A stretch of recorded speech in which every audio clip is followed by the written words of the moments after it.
Nothing can become a fool in the time of this time. Red Cross को छेडमा आशाको किरण हो। धन्यवाद। कार्यक्रमका सञ्चालकज्यू नेपाल रेड क्रस सोसाइटीको मिनी प्रदेश कार्यालयले आयोजना गरेको रेड क्रस अभियान रक्तदान जीवनदान विषय वक्तृत्वका प्रतियोगिताका अध्यक्षज्यू प्रमुख अतिथिज्यू विशिष्ट अतिथिज्यू मञ्चासीन अतिथिज्यूहरू निष्पक्ष निर्णायक मण्डल प्रतिस्पर्धी तथा अप्रतिस्पर्धी मित्रहरू लगायत अन्य महानुभावहरूमा म श्री गङ्गा रमना माध्यमिक विद्यालय पाल्पाको कक्षा 8 मा अध्ययनरत छात्र ओजस्वी आचार्यको न्यानो अभिवादन। सन् 1863 मा सायदै ढुङ्गाले आफ्नै अभियानबाट सुरुवात गरेको विश्वको बलिदो सङ्गठन हो रेड क्रस।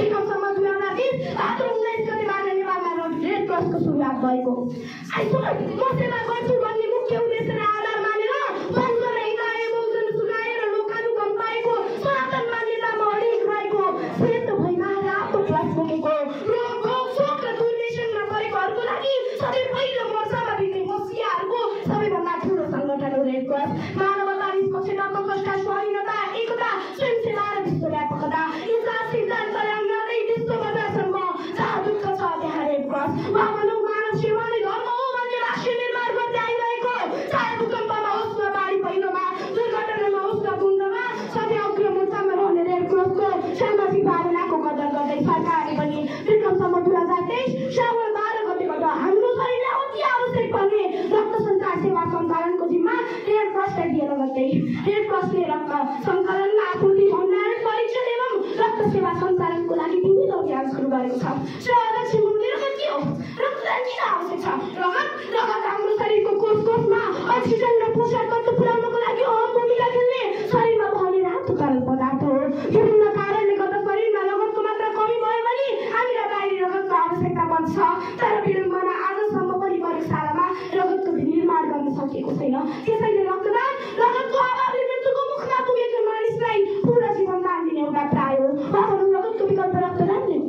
नेपालको सन्दर्भमा हेर्नुपर्दा समाजसेवी प्राइभेट सिंह कन्समान नेपालको पहिलो रक्तदाता हुनुहुन्छ। मानिसलाई चाहिने रगतको स्रोत मानव नै हो। त्यसैले 18 वर्षभन्दा माथि उमेर समूह रहेका 45 केजी भन्दा माथि ओजन रहेको नियमित दबाई सेवन नगरेर दीर्घ रोग नराखेका कुनै पनि व्यक्तिले 3 महिनामा एकपटक रक्तदान गर्न सक्दछन्। हाम्रो शरीरभित्र भएको रगतले हामीले जीवनभर सञ्चय गरेर राख्न सक्दैनौँ किनकि रगतको अधिकतम आयु 120 दिन मात्र हुने गर्दछ। यस्तो अवस्थामा आफै नासिएर जाने रगतले कसैको आँसु पुस्न पाउनु, कसैको सिउँदो जोगाउन पाउनु र कसैको काखिया बनाउन पाउनु जस्तो पुण्यको काम अरू केही पनि छैन। यति गर्न नसके पुरा जन्मको लागि अन्त कतै लगानी गरिरहनु पर्ला, पुत्री र सत्ता लगाएर कसैलाई भोजन खुवाइरहनु पर्छ। जीवनको नशामा रङ गरेर सुन्दर जीवनको गुलाब फुल फुलाउन पर्ने रगत हाम्रो शरीरमा बढी भएर फोहोरको माध्यमबाट बाहिर गइरहेको छ। अनि एकातर्फ अस्पतालको बेडमा त्यही रगतको थोपाले जिन्दगीको गोरेटोमा फेरि यात्रा गर्ने अपेक्षाको कुराले छटपटाइरहेको हुनसक्छ। के उनीहरूलाई बचाउन सक्दा हामी कुनै मन्दिर मस्जिद चैत्य र गुम्बा धाउनुपर्छ? फर्केको सभाध्यक्ष महोदय पर्दैन। त्यसैले एउटा प्रचलित भनाइ छ नि, एउटी आमाको वात्सल्यता माया र प्रेमले बचाउन नसकेको जीवन एक अपरिचित व्यक्तिको एक मिनट रगतले बचाउन सकिन्छ। अस्तित्वको साथै कुरा हो। तल्लो घरकी साइनी आमाले अन्तिम पञ्चजन्मका छुट्टै रगत खेला गयो। डाक्टरले रगत खोजेर उनको आमाको ज्यानै जान सक्छ भने जताततै हार गुहार भयो। बिरानो ठाउँ न कोही आफन्त न धनाढ्य किम कर्तव्य विमोह साइला बाले शिरमा लगाएको टोपी हातमा छिटालेर पुरा समाउँदै गर्दा आफै मरिसकेको थियो। धन्न रेड क्रस एम्बुलेन्सको चालक दाइले रेड क्रस जिल्ला शाखाको नम्बर दिनुभयो। तुरन्त रक्तदान पाइयो। साइदी आमाले जीवनदान पाउनुभयो। अनि त्यो अबोध बालकले मातृवात्सल्यताको अनुभूति पायो। पछि अघिल्लोको छेउमा बसेर साइला बाले रक्तदाताको भलो चिताउँदै कथा र व्यथा सुनाउँदै गर्दा मेरो हजुरबाले मेरो बाले सम्झाउँदै भन्नुभयो, बाबु पहिले कुरो बुझिएन, यस्तो पुण्यको अवसरबाट छुटियो। घरमा मरेपछि मेरो श्राद्धै नगरेस् तर रक्तदान गर्न खैले नछोडेस्। यो कस्तो पुण्यको कामहरू हुन सक्दैन।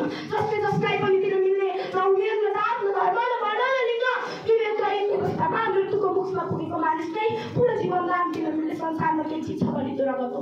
आफूले दिएर पनि लिन पाइने दान जिन्दगीमा केही छ भने त्यो रक्तदान हो। त्यसैले अन्तिममा रगतको अभावले गर्दा कसैको ज्यान नजाओस्, सुत्केरी आमाले ब्लड चाहियो भनेर फेसबुकमा अपिल गर्न नपरोस्, रगतदाता हेडलाइनका समाचार सुन्न नपरोस्। म 12 वर्षकी भएँ, म 18 वर्ष पुगेपछि मेरो जन्मदिनबाट रक्तदान गर्ने भावना ममा मौलाओस्। हार्दिक शुभकामना सहित आफ्ना बनाउँदै गर्दै गर्दा रेड क्रसको अभियान रक्तदान महादान फेरि पनि रेड क्रसको अभियान रक्तदान जीवनदान भन्दै बिराउँछु। धन्यवाद।